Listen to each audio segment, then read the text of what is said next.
you guys who've been with us for a while may have heard of the edited relationship before, but some of you that are new maybe are just discovering this or haven't heard this yet, but need to implement this a little bit more. So basically, guys, when you're on your journey to hit your goals, a lot of times that's going to require you to somewhat have edited relationships with the people around you, right? So like, that doesn't mean like you have to give up your friendships or anything like that, but a lot of times it means you have to edit those relationships with people. So for instance, one thing, so I go to this CrossFit gym near my house. Well, not really that close. It's like, hey, what's up? Somebody's on here. Give me a thumbs up if you see this. Oh, by the way, hashtag live in the comments if you're watching this live, and then hashtag replay if you're watching after the fact. So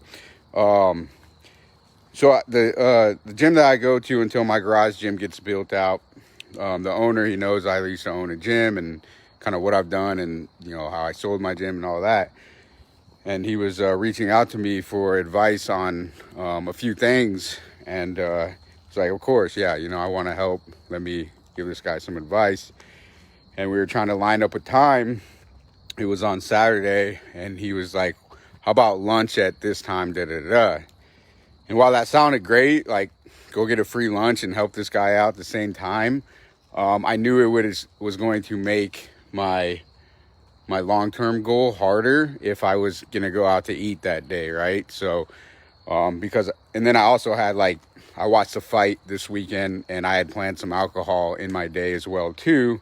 So I didn't want to do both. So I was like, no, I was like, let's just, after the workout on Saturday, let's just chat, right? Let's just chat at the gym. So that was kind of somewhat of an edited relationship, right? Like, we still both got what we needed out of the conversation, but it didn't have to revolve around food. So that's what I mean when I say edit relationships, or basically edit like what you're doing in your relationship, right? So another thing with my wife happened. Her mom and her sister took our kids out to like a movie and all this stuff, and they were like, asking my wife, hey, do you want to go out eat lunch with us, before the movie or something?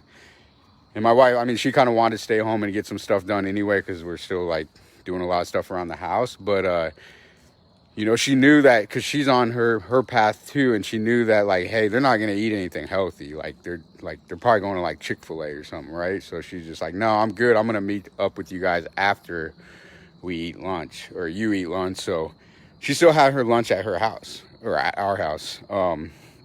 So those are two good examples of just like keeping your priorities straight, keeping your goals in the forefront of your mind at all times, because she knew that like that was going to throw her off as well too. So it's those small micro decisions that we make every single day, guys, that's going to lead to our overall outcome of where we truly want to be, right? So and one thing I'm noticing too is, because I'm on a fat loss phase right now, and a lot of you guys are coming up on like a maintenance phase. And the more I do this, the more I realize like there's gonna be moments in this journey, and I'm talking about this journey as in like 2, 3, 4, 5, 6 years, guys. I'm not talking about like in the first 6 weeks, right? And I think that's what people get so caught up in, like the first 16 weeks, whatever. You really got to look at it in years, right? And I'm noticing this a lot. Like, we got a lot of people coming up on a year in our group, which is great. That shows me they're committed to their health. They understand the value of having a coach, a professional in their corner. But a lot of them are going through a maintenance phase, right? Or maybe it's their second or third maintenance phase, where basically what's happening, and I'm speaking mostly for fat loss, right?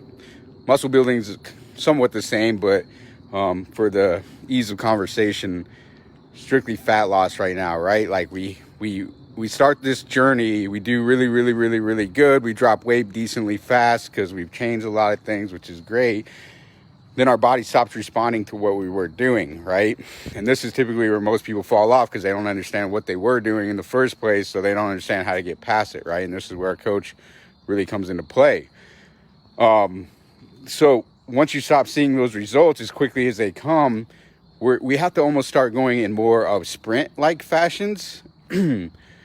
So the whole thing's a marathon, right? But there's certain times where you're just going to sprint, right? Right now I'm in my sprint. I got a fat loss phase going until about Thanksgiving. Then I'm going to break. Okay. Then I'm going to sprint for another 4 weeks until about Christmas.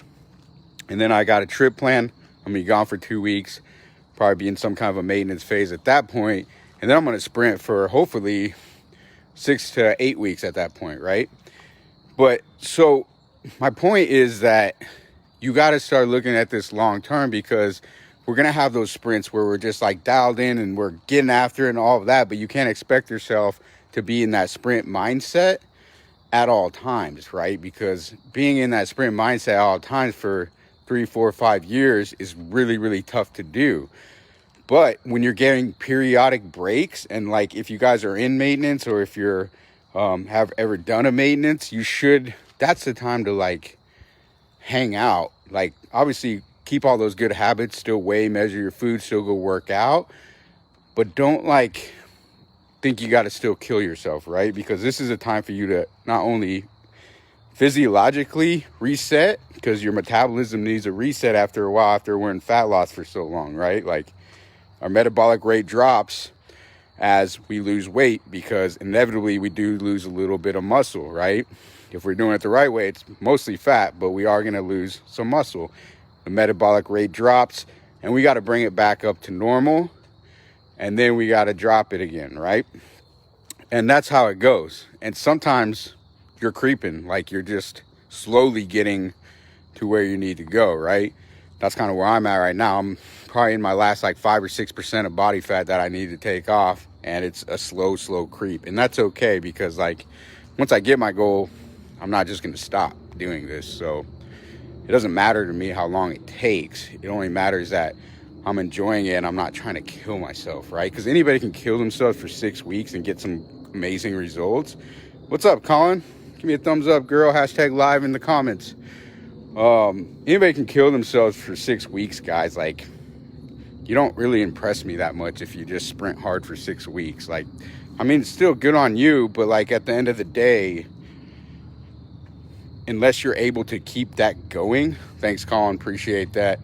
Unless you're able to keep that going, like what's the point, right? And this is where we have to switch that mind frame from short-term thinking to long-term thinking. And the way that you do that, basically what I'm trying to get across right now, is through short intervals of sprints, right? So think of it almost like the whole thing's a marathon, right? From first year, second year, third year. But in between those years, or in between your marathon, you're actually sprinting. So it's like if you're running a marathon, you saw a hill, you sprinted up the hill, you went back to a gradual pace, right?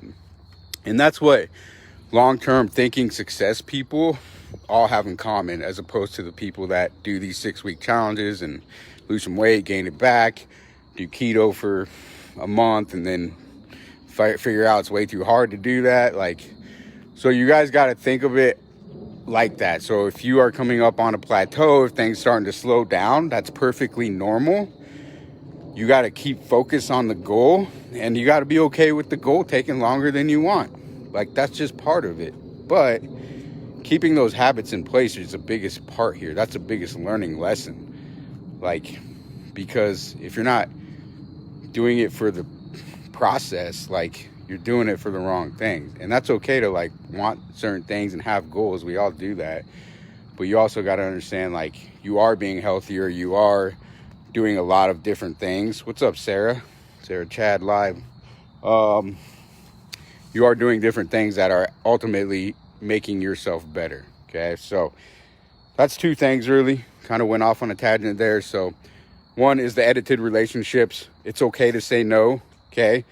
Like, both of those people that my wife and I said no to, they weren't mad about it. They weren't upset. They didn't, whatever. Like, it was cool. And my wife's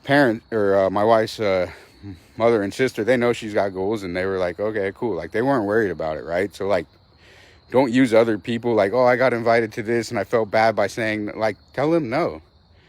Because otherwise you're telling no to your goals.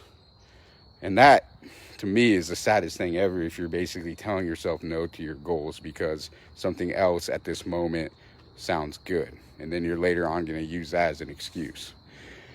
And then the second thing was, it's a marathon with sprints in between, right? So that's the best analogy I can give to this long term. It's a marathon with sprints in between. Sometimes you'll be jogging. Okay, I know some of you guys are jogging right now, and that's cool. Like, stick with it. And other you guys are sprinting right now, and that's cool too, right? And eventually the ones that are jogging right now, they'll be sprinting, and the ones that are sprinting right now will have to come to a jog. Just the way it works, okay? No goal is typically linear, right? In any goal, any business, weight loss, training, like whatever. So, cool, guys. Hope that helped. Hashtag live in the comments if you're watching this live. Hashtag Katie Torres, what's up? Give me a hashtag live, girl.